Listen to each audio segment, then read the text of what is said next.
My name is Aiden, and the story I'm about to tell you is one of shadows, loss, and a town that died long before I came back to it. It's not a happy tale, and I don't expect it to lift your spirits. In Tristan, where I grew up, I was known, maybe even infamous, but not for anything I earned. Tristan was the kind of place you'd see in a postcard. White picket fences, kids on bikes, neighbors who waved from porches.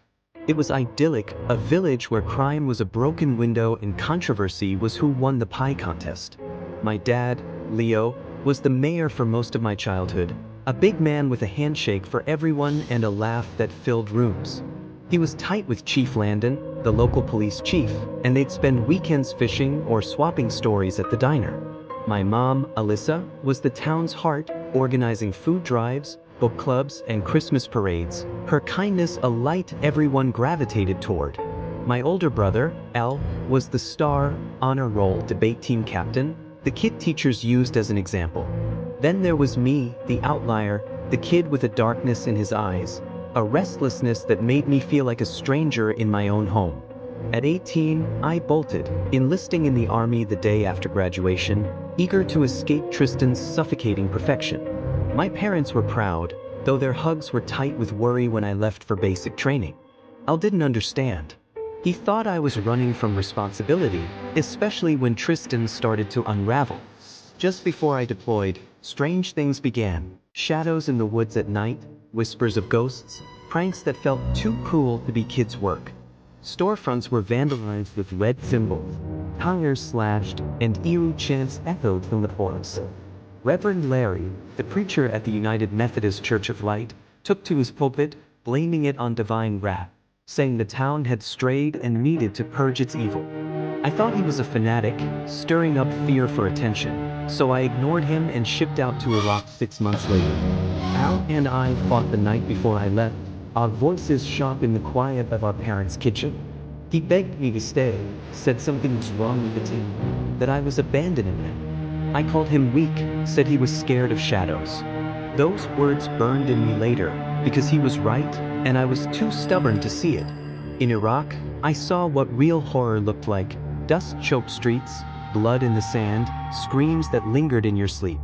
Mom's letters kept me sane, filled with news of bake sales and town meetings, though the tone grew darker. Dad was changing, she wrote, paranoid, spending hours at church with Reverend Larry, who had the town convinced devil worshippers were hiding among them, performing rituals in the woods. It sounded like small-town paranoia, but then the letters stopped. No care packages, no calls, no emails. I left voicemails, dozens of them, but no one answered. I begged for leave, but with my second tour nearly done, the army refused. The moment I was stateside, I hired a shuttle to take me to Tristan. My stomach knotted with dread. The town I found was a husk. Half the population had vanished, houses abandoned with notes scrawled on doors. Take it, bank. Streets were littered with broken glass, burned-out cars, and overgrown weeds, like a war zone left to rot. It was post-apocalyptic, a far cry from the Tristan I'd known. My parents' house was empty, dust coating every surface, their belongings frozen in time. Dad's truck was gone, but Mom's minivan sat in the garage, keys on the hook. Dale's room was a nightmare, walls covered in drawings of a red-faced, horned demon with glowing yellow eyes and jagged teeth, scrawled in frantic lines. Al had never been into horror, and the sight made my blood run cold. I searched for clues, a note, anything, but found nothing. Panic rising, I drove the minivan to town, desperate for answers. The police station was deserted, windows smashed, papers scattered. I was headed to City Hall, where Dad had worked, when I saw Jill, a girl I'd liked in high school, stepping out of the rising sun, the town's only bar. I called her name, and she flinched, her eyes wild, like she thought I was a threat. When she recognized me, her face softened, and she invited me inside, her voice trembling but kind. Orson, the bar's owner, was behind the counter, polishing glasses in a nearly empty room. He greeted me warmly, thanking me for my service, but the air was heavy with unspoken fear. Jill and I sat with beers, trading small talk about high school, but when I asked about my family, their faces paled. Jill looked away, and Orson's voice dropped. He said a shadow had fallen over Tristan after I left, and my family was at its center. Dad and Reverend Larry had accused half the town of witchcraft, claiming evil had taken root. Larry whipped people into a mob, leading to riots, vandalism, and deaths. Orson paused, his hands shaking, then said Mom had been killed, accused of being a witch, by Dad. The words hit like a grenade, and I felt the same numb rage I'd felt when a buddy was Kia in Iraq. I wanted to break something, but I just sat there, compartmentalizing, pushing it down. I asked about Dad, and Orson hesitated, then said Chief Landon, back from his own deployment, had opposed the madness, threatening to arrest Dad and Larry. During a confrontation, Mom died, and Landon shot Dad in response. My brother, Al, had vanished just before, and no one knew where he was. The bar was silent, Jill's pitying look confirming it was real. My family was gone. Mom and Dad dead, Al missing, my hometown a ruin. Orson added that Larry had led a mob into the woods to find Al, but almost no one returned. He pointed to an old drunk in the corner, Frank, and mentioned Graham Griswold, the gun shop owner, as the only other survivor. Against Orson's advice, I approached Frank, offering a beer. He was a veteran, not of my war, with a grizzled beard and haunted eyes. He lit up at the drink, smiling like a kid, but when I mentioned the mob and Al, his hands shook. He mumbled about stabbing, biting, and blood, screaming that they're all dead and it was his fault. I recognized PTSD, felt guilty for pushing, but I needed answers. As I left him the beers and some cash, he slurred that Graham had saved him. I asked Orson and Jill why they hadn't left. Orson said the bar was his life, and Jill's sick mother couldn't travel. Orson warned about things in the woods, but when I pressed, he shook his head, saying I wouldn't believe him. I didn't care. I needed Al, and if Larry was involved, I'd end him. Graham's gun shop was a block away, its shelves stocked with rifles, shotguns, and handguns. Graham, rough and weathered, smirked when he saw me, like he'd been expecting me. He knew who I was, said he'd wondered if I'd return. When I asked about Al, his bravado faded. He recounted how he, Frank, and others followed Larry to a cabin in the woods, believing Al was hiding there. It was an ambush. Half the group was slaughtered instantly. Graham shot a few attackers, dragged Frank out, and barely escaped. He didn't know if Al was there or if anyone else survived. Larry had vanished, and no one had seen him since. Graham apologized for not searching further, but he'd been injured, and the odds were grim. I didn't blame him. War taught me survival sometimes meant retreat. When I asked why no one called for help, he said phones, cell towers, and internet were down, the provider's building burned. Tristan was cut off, deliberately. I asked for directions to the cabin, and he gave them reluctantly. I picked out an HNK-23, a Colt Cobra .38, and a Glock 19. To my shock, he refused payment, saying it was the least he could do. I drove Mom's minivan to the cabin, the road winding through dense woods that seemed to pulse with malice.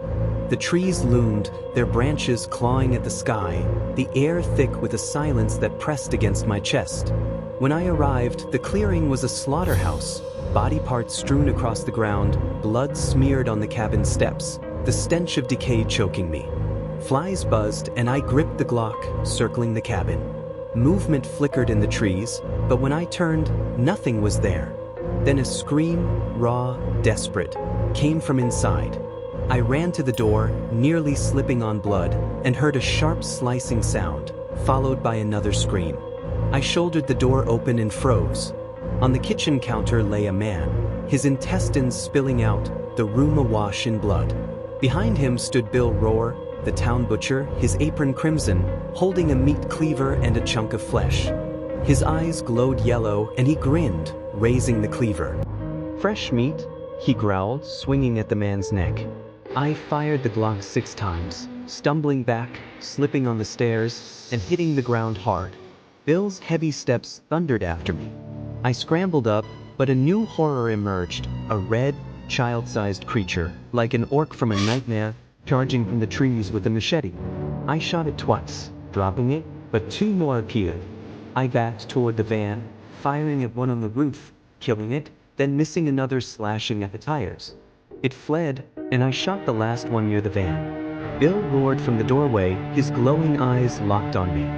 I fired twice, hitting his chest, but he didn't flinch. Bullet holes riddled him, yet he kept coming. He laughed, a guttural sound, and charged.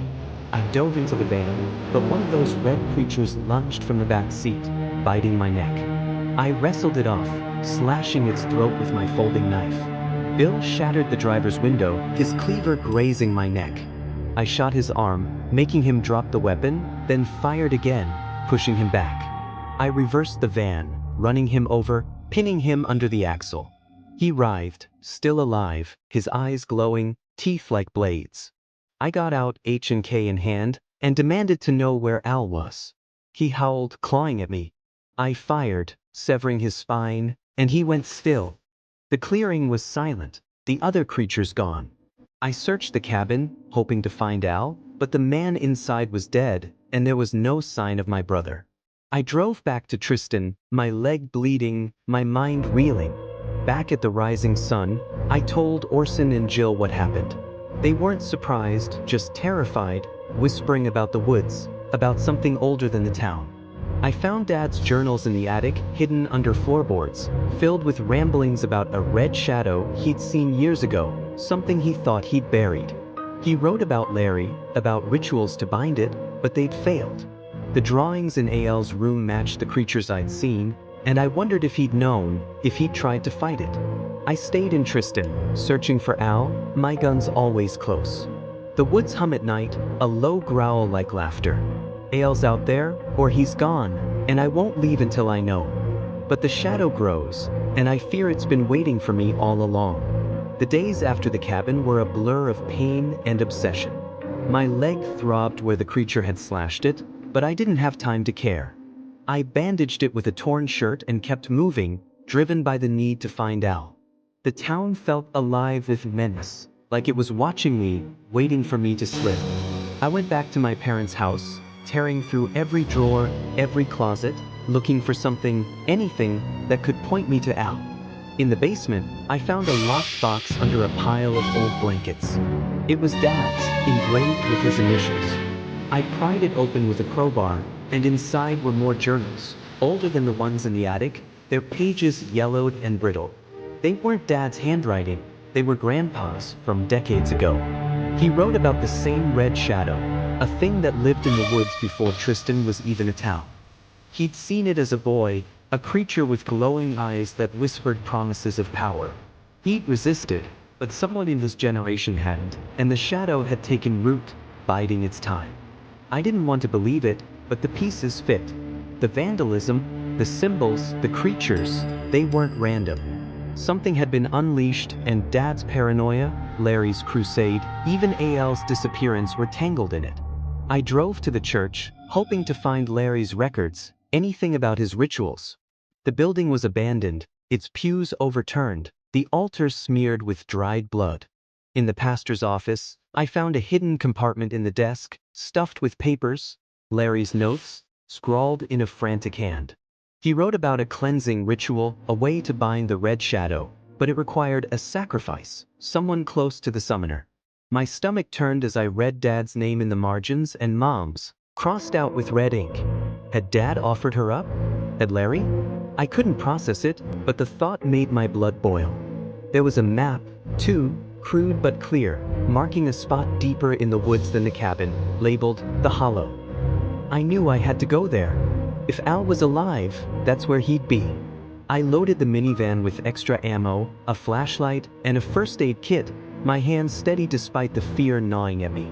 The drive was longer this time, the road narrowing until it was barely a path, branches scraping the van's sides. The air grew colder, the trees denser, their shadows twisting into shapes that didn't feel natural. When the path ended, I parked and went on foot, the H&K slung over my shoulder, the Colt in my hand. The woods were silent, not even birds, just the crunch of my boots on dead leaves. I found the hollow, a sunken clearing surrounded by gnarled trees, their roots exposed like veins. In the center was a stone altar, carved with the same symbols from AL's room, stained black with something that wasn't mud. The air felt thick, like breathing through a wet cloth, and my skin prickled with the sense of being watched. I called Al's name, my voice swallowed by the trees. Nothing answered, but the ground seemed to hum, a low vibration that set my teeth on edge. Then I saw it, a flicker of red in the shadows, small, quick, like the creatures at the cabin. I raised the Colt, but it was gone. Another appeared, then another, their yellow eyes glinting from the trees. I fired, the shots echoing, but they didn't charge, just circled, watching. Then a deeper sound, a growl that shook the ground, and a figure stepped from the darkness. It wasn't Bill, but it was like him, tall, broad, its eyes glowing yellow, its mouth a slash of jagged teeth. It wore a tattered suit, like it had once been human, but its hands ended in claws, and its skin was mottled, like it was rotting from the inside. Aiden, it said, its voice a rasp in my mind, not my ears. You came to join us. I demanded to know where Al was, my gun trained on its chest. It laughed, a sound like breaking glass, and said Al had seen the truth. It gestured to the altar, where a figure lay slumped. My heart stopped. I ran to him, ignoring the creature, and found him breathing, barely, his eyes glassy, his hands stained with blood. He whispered my name, his voice weak, and said, I tried to stop it. Before I could ask what, the creature spoke again, saying Al had called it, had drawn the symbols to bind it, but failed. It wanted more, always more, and Al had been its price. Rage took over, and I fired at the creature, emptying the Colt. It staggered but didn't fall, its laughter louder. I grabbed Al, dragging him toward the path, but the red creatures closed in, their machetes gleaming. I switched to the H&K, firing in bursts, dropping two, but there were too many. I don't know how we made it back to the van. I carried Al, his weight heavy, his blood soaking my shirt. The creatures followed, their eyes glowing in the dark, but they didn't attack, like they were hurting us. I drove, tires screaming, back to Tristan, Al muttering about the shadow, about Dad's betrayal, about Larry's lies. At the house, I cleaned his wounds, but he was fading, his words incoherent. He said the shadow was in him now, that it would take me too if I stayed. I didn't want to believe him, but the journals, the creatures, the altar, they all pointed to something ancient, something that had claimed Tristan long before I was born. I stayed up all night watching him, my guns loaded, the windows boarded. At dawn, I was gone, his bed empty, the back door open. I searched the woods for days, finding nothing but more symbols, more blood. The town is quieter now, but the hum never stops. I'm still here, still searching, but I know the shadow's watching, waiting for me to call its name.